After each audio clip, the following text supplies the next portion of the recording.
Hey everyone, welcome back to our channel, where we bring English to life through the power of stories. Today we're starting a special series on one of the greatest entertainers of all time, Michael Jackson. This is a journey through his incredible life, from his childhood dreams to the unforgettable mark he left on the world. So you won't miss a thing. Michael Joseph Jackson was born on August 29, 1958, in a small town called Gary, Indiana, in the United States. He was the eighth child in a large family with 9 kids. His parents were Joseph, or Joe Jackson, and Catherine Jackson.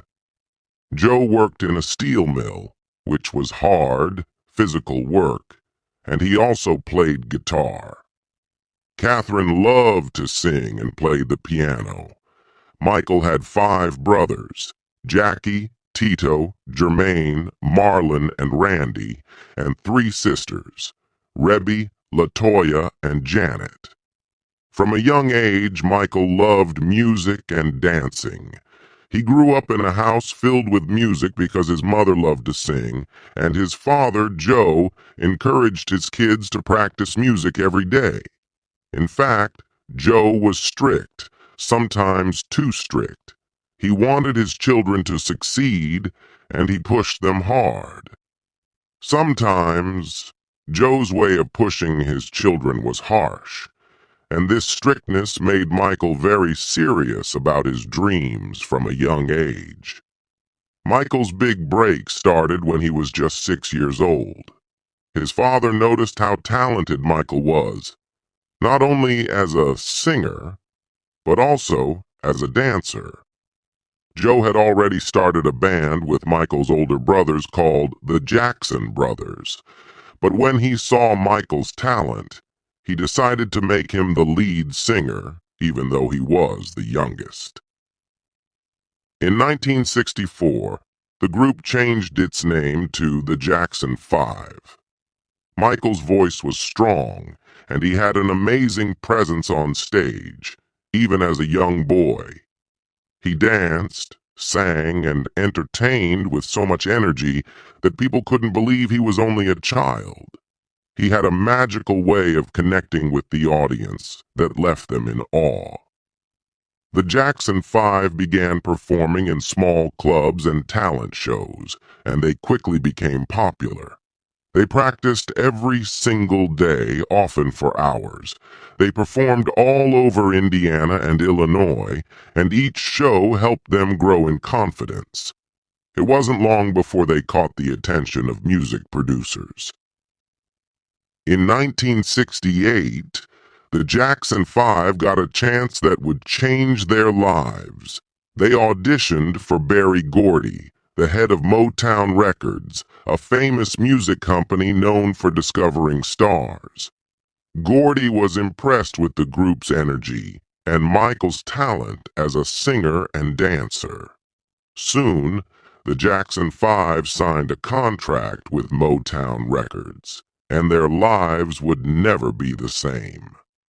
Under Motown, the Jackson 5 recorded their first single, I Want You Back, in 1969.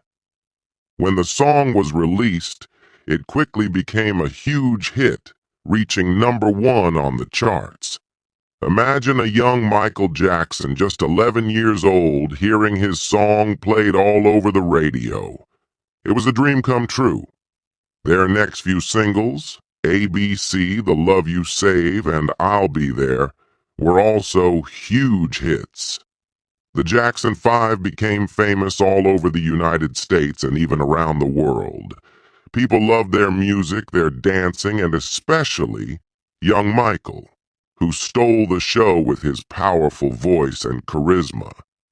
Even though Michael was now a big star, life wasn't always easy. Fame came with a lot of challenges. Michael had to work very hard, sometimes performing shows and recording songs almost every day.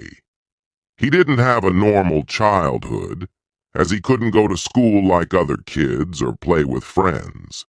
Instead, he was always practicing, performing, or traveling with his family. He also felt a lot of pressure. His father, Joe, wanted the Jackson 5 to stay successful, so he pushed them to always be the best. This pressure made Michael very serious, even though he was so young. While he loved performing, he sometimes felt lonely because his life was so different from other kids his age. Even as a child, Michael dreamed of doing something bigger. He loved being part of the Jackson 5, but he also wanted to make his own music.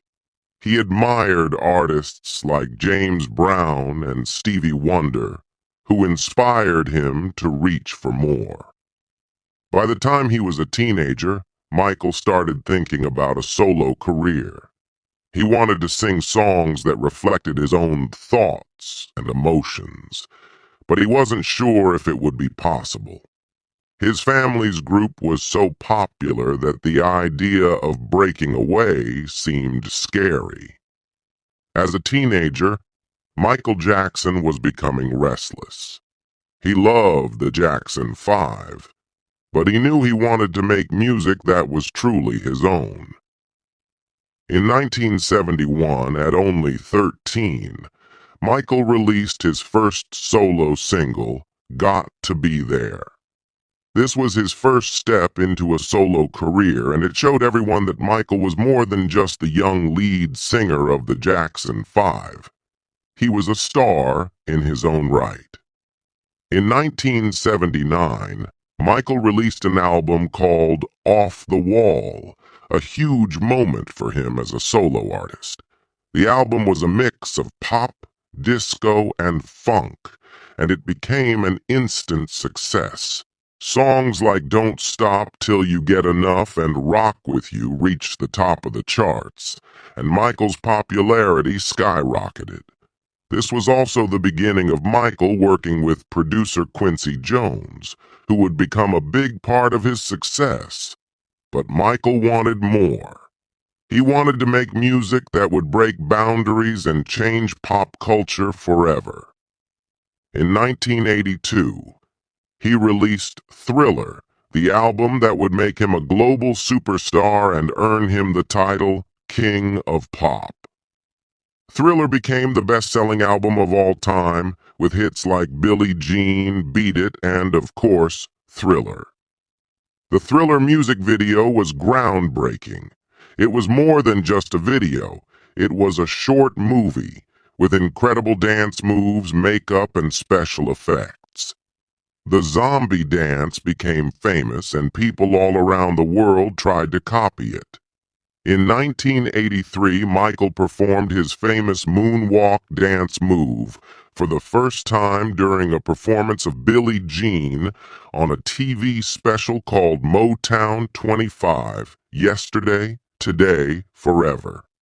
The moonwalk became one of Michael's signature moves, and it left the audience in awe. This was when Michael's style started to take shape. He wore one glove, sparkly jackets, white socks with black shoes, and a fedora hat. His style became as iconic as his music, and fans everywhere wanted to dress like him. As Michael's fame grew, people noticed that his appearance was changing. He had a skin condition called vitiligo, which caused his skin to lose its color in patches. This led to speculation and rumors, with some people saying he was bleaching his skin. To manage his vitiligo, Michael used makeup to even out his skin tone, which sometimes made him look paler. He also underwent plastic surgery such as nose jobs because he was very self-conscious about his appearance. Michael's changing looks became a big topic in the media, and he often felt misunderstood by the public. Personal life and relationships. During the 1980s and 1990s, Michael had several close friendships with celebrities. including Elizabeth Taylor, Diana Ross, and Brooke Shields. He also dated briefly, but he was often private about his relationships. In 1994, he shocked the world by marrying Lisa Marie Presley, the daughter of Elvis Presley. Their marriage was highly publicized and people were curious about their relationship. However, after 2 years, they divorced in 1996. In 1997, Michael married Debbie Rowe, a nurse who had worked for his dermatologist. Together they had 2 children, a son, Michael Joseph Jackson Jr., often called Prince, and a daughter, Paris Michael Catherine Jackson. Michael was overjoyed to become a father, and he loved his children deeply. His marriage to Debbie didn't last long, and they divorced in 1999, but Michael retained custody of his children.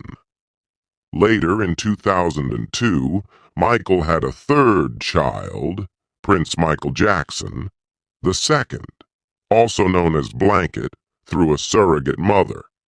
Michael was very protective of his children and tried to give them a loving, private life despite the constant media attention. In the 2000s, Michael faced serious challenges. He was accused of inappropriate behavior, which led to a highly publicized court case. He went through a long and stressful trial, but was eventually found not guilty on all charges in 2005. This period was difficult for Michael as the negative media coverage took a toll on his mental health. He felt deeply hurt and betrayed, and he became more reclusive, choosing to stay away from the public eye. Despite these struggles, Michael remained passionate about music. He announced a comeback tour in 2009 called This Is It, which was set to be a series of 50 concerts in London. Fans were thrilled and eagerly awaited his return to the stage. Michael spent months rehearsing, working hard to make the shows unforgettable. On June 25, 2009, the world received shocking news. Michael Jackson had died at the age of 50. He had suffered a cardiac arrest at his home in Los Angeles. The cause of his death was later found to be an overdose of a powerful sedative, which his doctor had prescribed. Michael's death stunned fans, friends, and family around the world. People couldn't believe that the king of pop was gone. Millions of fans mourned his death, and tributes poured in from every corner of the globe. Michael's family held a memorial service on July 7, 2009, at the Staples Center in Los Angeles. Many celebrities and close friends paid their respects, and his daughter Paris gave a heartfelt speech, saying, "Daddy has been the best father you could ever imagine."